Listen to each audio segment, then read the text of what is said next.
Je préfère perdre un match 4-3 et marquer un triplé plutôt que de gagner un match 1-0 et faire la passe D à mon coéquipier. Cette phrase très égoïste est la base du blog, dite par Ego Jinpachi au premier chapitre du manga. Mais maintenant où nous sommes rendus, les personnages du blog ont développé leur ego dans une toute autre dimension. Et grâce à notre personnage principal, Isagod Yoichi, qui intellectualise le football, il nous permet de mieux comprendre la nature de l'ego dans Blue Lock, dans les derniers chapitres parus en plus. Donc, bien évidemment, pour ceux qui ne sont pas à jour, il y aura énormément de spoil. Sur ce, vous êtes prêts, vous êtes prêts, vous êtes prêts. C'est parti.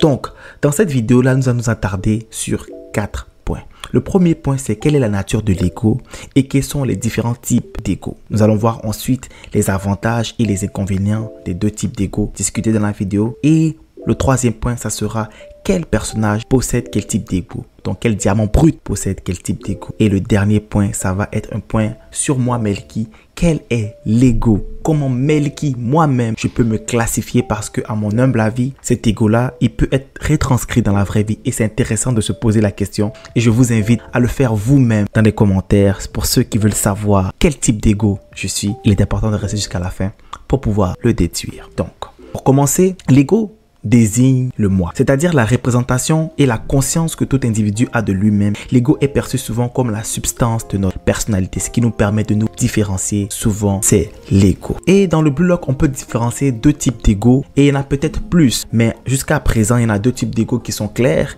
et qui nous permettent de pouvoir bien analyser. Donc, ces deux types d'ego-là sont l'ego de type mondial et l'ego de type personnalité. Donc, pour l'ego de type mondial, on peut le discerner par regarder comment j'ai marqué le but et focalisez-vous sur le mot le plus important de cette phrase qui est « regarde comment j'ai marqué le but ». Donc, on peut dire que l'ego de type mondial est un ego qui se focalise sur le comment faire pour atteindre un objectif visé en ne prenant pas en compte ses émotions ou ses préférences. Donc, souvent, des joueurs qui priorisent la valeur que leur performance peut apporter à l'équipe afin de pouvoir débloquer un match. Ils sont en général très rationnels et préfèrent miser sur une stratégie claire et précise qui peut évoluer durant un match plutôt que d'aller avec les émotions. En plus, quand Isagi fait la liste exhaustive des protagonistes qui peuvent prétendre avoir ce type d'ego-là, on peut voir qu'il y a deux caractéristiques qui reviennent parmi ces protagonistes-là. C'est le fait que, en général, ce sont des playmakers, donc des gars qui font le jeu, et de deux, ce sont des méta-visionneurs, des gars qui sont capables de voir plus loin que les autres. Aussi, pour terminer, on peut voir que c'est des gens qui se focalisent sur comment créer un but. Donc, c'est des gens, quand tu marques un but, ils vont pas dire « Waouh, quel beau but !» Ils vont dire « Waouh, beau but, mais comment tu as fait? Comment tu fais pour créer ce but-là? Comment je vais faire pour créer ce but-là? Par quoi? Par quelle étape? Par quel processus je vais devoir passer pour arriver à créer un tel but? » Donc, souvent, ce genre de personnages qui ont une genre de pensée similaire se mettent généralement dans la case d'ego de type mondial. Les avantages pour ceux qui sont dans la classe de l'ego de type mondial, bien sûr, c'est le fait que tu peux toujours t'améliorer parce que l'amélioration est toujours possible parce que comme le personnage principal, je pense que vous l'avez deviné, que Isagi fait partie de ces catégories-là, tu es capable en fait de toujours schématiser comment arriver à marquer un but.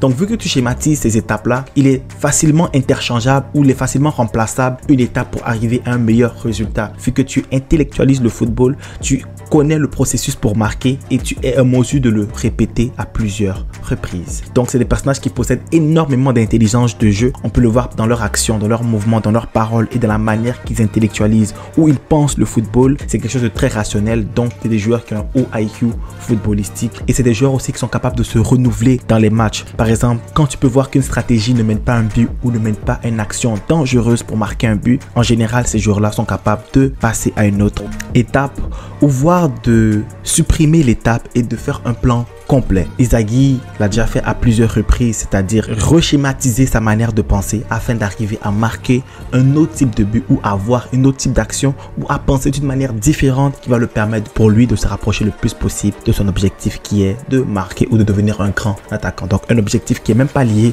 à ses émotions mais qui est lié à la performance, au fait de pouvoir atteindre des objectifs mondiaux, donc ego mondial. Pour les inconvénients, J'en ai cité 2. Je pense que peut-être que vous pouvez en avoir d'autres en commentaire. N'hésitez pas à commenter si tel est le cas. Pour moi, j'ai décidé de mettre le fait que c'est difficile quand même pour quand les joueurs qui ont l'ego de type mondial, l'équipe ne tourne pas autour d'eux. En effet, ils ont la difficulté à tirer leur épingle du jeu. Vu que ton jeu est basé sur le fait d'arriver à comment marquer des buts, il faut que tu aies la balle. Et il faut que tu aies la balle. Et si tu n'es pas un bon dribbleur et tu ne sais pas comment toi-même dribbler, ben il faut que tu utilises les autres pour arriver à te procurer ces occasions-là. On a pu le voir à de nombreuses reprises avec Inzaghi, ou on peut le voir maintenant avec Kaiser. C'est des joueurs qui sont techniques, mais pas assez pour créer leur occasion par eux-mêmes. Donc, ils ont besoin des autres pour pouvoir créer les occasions pour eux. Donc souvent c'est des joueurs qui sont très playmakers. Pourquoi? Parce que ça passe, leur succès individuel passe par le collectif. Donc ils ont besoin des passes des autres, des dribbles des autres pour pouvoir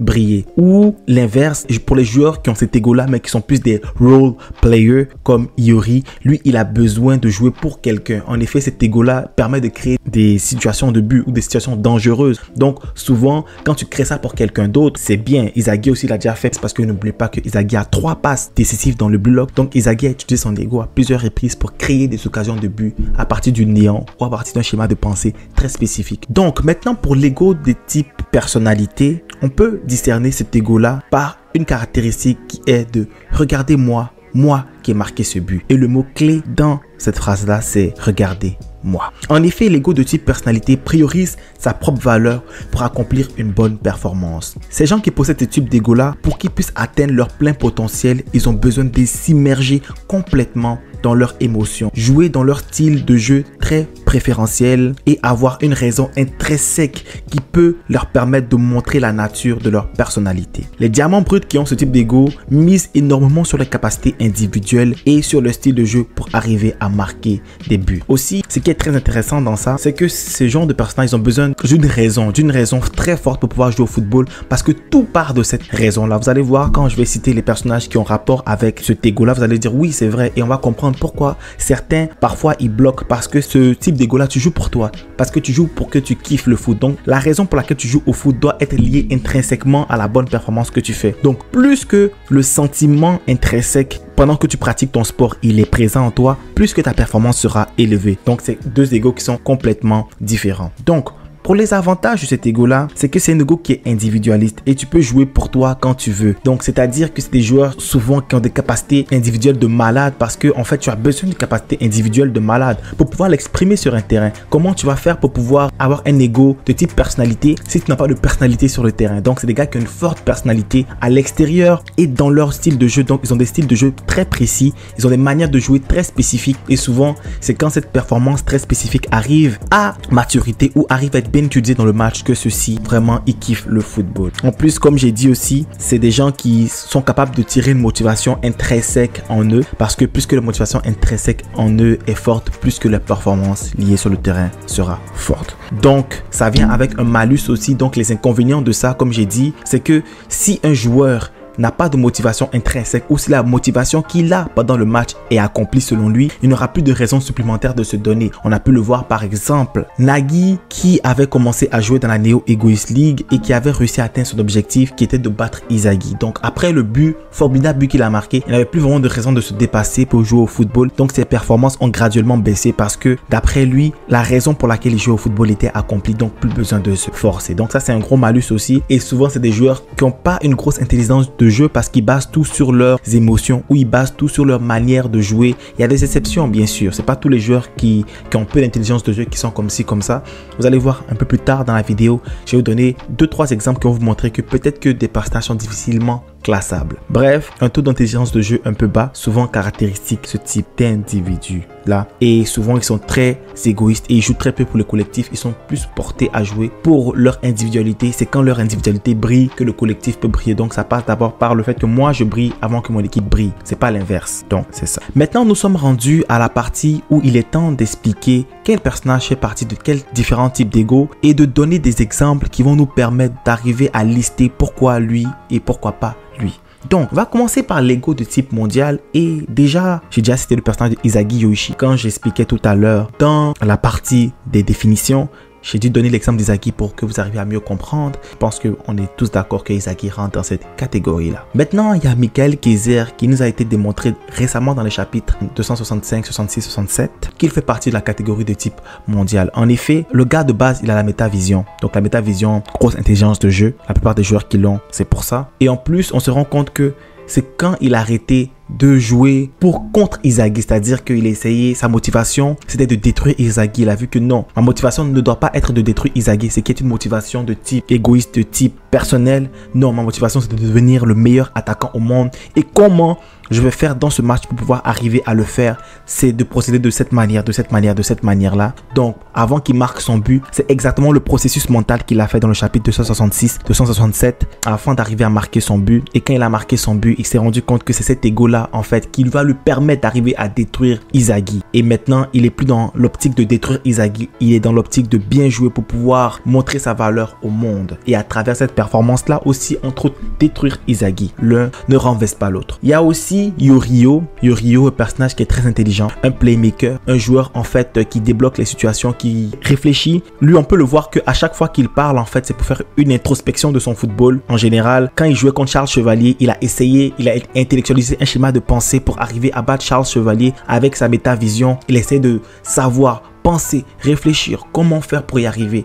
Lui aussi de base c'est un métavisionneur. En plus quand il rentre, il a déjà analysé les mouvements, les déplacements. De la première fois qu'il rentre dans le match contre les Uber, il avait déjà un schéma de pensée qui a permis à Inzaghi de marquer un but après sa passe D. Je pense qu'il a 2 passes D déjà. Et franchement lui, il rentre dans cette catégorie là et ça le fait à merveille. Il y a aussi Karasu et Reo Mikage. Reo Mikage, beaucoup l'oublient mais il a la métavision. C'est un métavisionneur. C'est un gars aussi qui est un playmaker. Il est là pour créer des occasions à travers ses dribbles, à travers sa copie. Lui aussi, son but, c'est juste d'arriver à créer des occasions pour que Nagui puisse marquer ou pour que lui-même il puisse briller. À un moment donné, il s'est trompé de combat parce qu'il essayait de prouver sa valeur par lui-même. Mais en fait, non, c'est pas ça sa vraie motivation. Lui, il joue pour un but qui est plus haut que lui, qui est le fait de gagner la Coupe du Monde. Et quand il joue dans cet objectif-là, son ego est poussé à son paroxysme. Et c'est ça qui lui permet d'intellectualiser le football, de savoir comment faire, où faire, quoi faire dans le match précis afin d'atteindre un objectif spécifique. Pareil pour Karasu. La première fois qu'on l'a vu, ce gars, c'est contre Inzaghi Yoichi, pour ceux qui se rappellent, dans la 3e sélection, pour pouvoir déterminer qui seront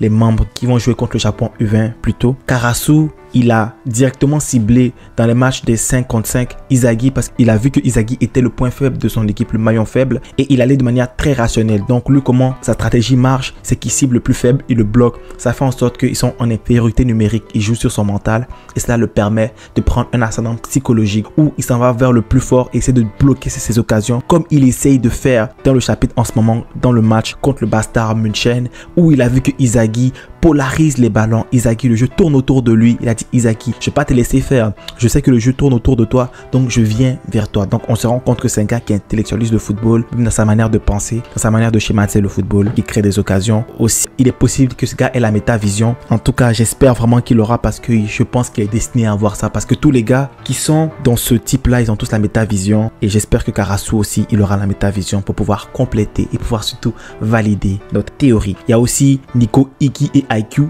2 métavisionneurs. Eux, ils font ça, mais au niveau défensif, eux, en fait, au lieu de créer des occasions, eux, c'est qu'ils empêchent les occasions. Et pour empêcher des occasions, ils ont un système de schéma qui permet d'arriver à ce non-concédation de but. Pour ceux maintenant qui ont l'ego de type égoïste et type personnalité, on peut se rendre compte qu'il y a Shido Ryusei, je l'ai aussi mentionné récemment. Lui, pour lui, le foot, c'est un kiff. Et pour lui, en fait, comment il fait pour pouvoir jouer au foot? C'est qu'il veut féconder. Il veut féconder la cage, c'est ça. Le football, pour lui, c'est comme un rapport XXX. Donc, il prend son kiff, en fait, en faisant ça. C'est une manière jouissive de jouer. Marquer pour lui, c'est comme jouir. Shido se fout. Donc, c'est pour ça que lui, quand il arrive à marquer, quand il arrive à tirer son épingle du jeu, pour lui, il kiffe à mort. On a pu voir que il a pu donner les meilleures performances de lui quand il a une personne qui crée des occasions pour lui. Et lui, il arrive toujours à marquer. Parce qu'à cause de ses capacités individuelles qui sont hors normes, qui est de 1, sa faculté de tirer. Ce gars, il est très adroit quand il le veut. Parce que des fois aussi, il a du déchet dans son jeu. Et de 2 aussi, sa flexibilité offensive. Le gars, il peut se mettre dans des positions, il peut trouver des angles de tir assez particuliers que seul lui peut trouver. Donc c'est son talent intrinsèque qui est là et c'est sa motivation intrinsèque qui est là. Ces deux-là font que ce gars, il est purement de niveau égoïste. Et si tu enlèves un des deux, il va pas bien performer. Et ça, c'était clair. On l'a vu à plusieurs reprises. Nagi aussi, il est comme ça. Nagi est pareil. Son arme principale, c'est le contrôle. Le gars, il a plein d'armes avec le contrôle. Quand il joue, quand il devient bon, c'est vraiment avec le contrôle. Et sa motivation intrinsèque au début, c'est de battre Izagi. Et quand il est arrivé à battre Izagi, cette motivation a disparu. Ce qui a fait en sorte que son niveau de performance a baissé parce qu'il n'a plus cette motivation intrinsèque-là, couplée à un talent de fou pour arriver à marquer. Donc, quand tu enlèves un des deux, tu te rends compte que les gars qui ont un ego égoïste, ceux-ci sont un peu castrés. Il y a aussi Bashira. Bashira, c'est un cas qui est particulier, les gars, parce que c'est un ego égoïste, mais c'est un playmaker. Donc, on va expliquer ça un peu plus tard pour les individus qui ont des égos un peu particuliers. Donc, Bashira fait partie de ces particuliers-là. Donc, on va expliquer son cas un peu plus tard dans la vidéo. Donc, restez jusqu'à là pour savoir. Donc, on a Kumigami et Yoma Shigiri. Kumigami, lui, son but, c'est d'être un héros et ses capacités spéciales, c'était, le gars, c'est un physique exceptionnel et c'est les frappes, des grosses frappes, pied droit, pied gauche. Donc, quand on enlève un des deux, on le castre et pour ça qu'en ce moment, il a un peu changé sa mentalité parce que son but, c'était d'être un héros sur le terrain. Et là, depuis qu'il est allé dans le wild card, sa vision a changé et son nouveau type d'ego, je ne sais pas encore c'est quoi, j'arrive pas encore à bien percevoir ça, ben je pense qu'il risque de revenir à ses anciens mentalités. Yoma Shigiri, pour lui, c'est très facile de savoir. Son arme principale, c'est sa vitesse et sa motivation, c'est de jouer, d'être le plus rapide possible et de ne pas se blesser. On se rend compte que lui, sa plus grosse peur, c'est de se blesser et il prend vraiment plaisir à jouer et à utiliser sa vitesse pour faire des accélérations. On a pu le voir dans le match du München City contre le Bastard München. Comment le gars, il a utilisé sa vitesse pour faire des différences phénoménales. C'est ça, Yoma Shigiri. Pour ceux qui ont un ego d'un type, mais on peut aussi les passer d'un autre type, il y a deux personnages que j'ai cités, c'est Bashira et Charles Chevalier. En effet, les deux personnages, moi je crois qu'ils ont un ego de type personnalité, c'est-à-dire que les gars, ils ont un fort caractère de base et ils ont un fort caractère quand ils jouent. Bashira, c'est par les dribbles. Lui, si tu enlèves les dribbles, tu détruis son football en fait, parce que son football, c'est les dribbles. Mais c'est un playmaker aussi. Certes, il n'a pas la métavision, mais Bashira, il est capable de faire deux choses. Il est capable de créer ses occasions par lui-même et il est capable de créer des occasions pour les autres avec une capacité individuelle qui est exceptionnelle, qui est les dribbles. Donc Bashira, je crois que c'est un égoïste, mais qui est playmaker. Donc ça veut dire que l'un n'empêche pas l'autre. Et c'est pas tous les gars qui sont un ego de type personnalité qui ne sont pas intelligents ou qui n'ont pas de capacités footballistiques avancées. Non, non, l'un n'empêche pas l'autre, les gars. Ne venez pas me dire ce que je n'ai pas dit. Pareil pour Charles Chevalier. Je crois qu'il a un ego de type égoïste. Mais lui, par contre, son point fort, c'est la passe. Mais il n'est pas calculateur dans ses passes comme les personnages qui font des passes qu'on connaît, c'est-à-dire Karasu, Izagi et Yorio. Lui, c'est un gars il passe même beaucoup à l'instinct. Je pense qu'il a un ego de type personnalité, mais sa force principale, c'est des passes. C'est un métavisionneur, on l'a vu. Donc, il a toutes les caractéristiques des gars qui ont l'ego de type mondial, mais c'est un ego de type personnalité parce que sa personnalité prend toujours le dessus. Et on se rend compte que quand les obstacles deviennent trop durs ou quand la manière de jouer, ça l'intéresse plus, ben le gars, il est plus motivé à jouer parce que lui, il veut prendre plaisir. Lui, c'est un plaisir espiègle, comme il a dit. C'est un gars, en fait, qui veut prendre plaisir à jouer et quand il prend moins plaisir à jouer ou quand le challenge devient trop difficile, il n'a plus envie de jouer pour le Charles Chevalier. Donc, pour ceux qui sont restés jusqu'ici, c'est-à-dire que vous voulez savoir, moi, Melki, quel est ton type d'ego? Les gars, c'est simple. Je ne vais pas tergiverser pendant 10 000 années. Moi, je suis de type mondial. C'est-à-dire que je comprends et c'était important pour moi les émotions, mais je suis plus dans les calculs et plus dans une manière de procéder qui est très, très procédurale afin d'arriver à un objectif qui est visé, qui est plus grand que moi. De 1, je suis une personne qui est dans un domaine mathématique. Je fais de l'électricité, je suis en génie électrique à l'école en ce moment. Et de 2, je suis une personne qui aime ça procéder étape par étape afin d'arriver à un objectif. Donc presque tout ce que je fais, j'essaie d'avoir un plan cohérent que j'essaie de suivre. Mon plan peut être détruit parce que j'ai conscience que c'est pas tous les plans qui peuvent arriver à maturité. Et j'ai conscience que c'est pas tous les plans qui peuvent réussir. Il y a certains plans qui vont échouer et parfois l'échec est nécessaire avant la réussite. Donc moi, je suis très calculateur et même quand je jouais au foot, parce que beaucoup d'entre vous, vous savez que je jouais au foot en ce moment, c'est fini, ma carrière est finie, vous savez, je me suis fait les croisés. Tout ça pour dire que quand je jouais, j'essayais de voir comment arriver à pouvoir marquer un but. J'essayais de procéder une manière pour pouvoir faire marquer un but. Moi, c'est vrai que j'aimais beaucoup dribbler quand j'étais plus jeune, mais je me suis rendu compte que le fait de dribbler, le fait de jouer pour le kiff et tout, c'était pas vraiment mon football. Mon vrai ego, c'est quand j'arrive à gagner et j'arrive à mettre un plan qui est cohérent et qui marche. C'est là que je prends mon vrai plaisir. C'est vrai que faire 2-3 touches, dribbler 2-3 gars, c'était intéressant. Mais mon vrai kiff, c'est de gagner. Et pour gagner, je suis prêt à tout. Et juste pour ça, je suis peut-être un peu des deux, mais peut-être un peu plus égo de type mondial. Donc, mettez le vôtre en commentaire. J'ai hâte de vous lire parce que je pense que tout joueur de foot ou toute personne qui s'intéresse au sport de proche ou de loin peut arriver à s'identifier dans un de ces deux types d'ego-là. Il y a encore d'autres types d'ego. J'ai lu le chapitre 267. Vous allez me dire, oui, Melky. Oui, j'ai lu. Mais Isagi n'a pas encore bien développé. Et ne vous inquiétez pas, quand tout sera bien développé, on reviendra pour bien détailler tous les personnages et bien les mettre dans les différents types d'ego. Parce que je pense que c'est très important pour nous aider à comprendre comment les personnages font pour arriver à marquer. Il y a une autre vidéo aussi qui va suivre celle-là. Donc la vidéo, ça va être comment les égos permettent d'arriver à se synchroniser pour marquer des buts, les réactions chimiques. On va les étudier dans une prochaine vidéo. Sur ce, merci d'avoir regardé cette vidéo jusqu'à la fin. Ciao.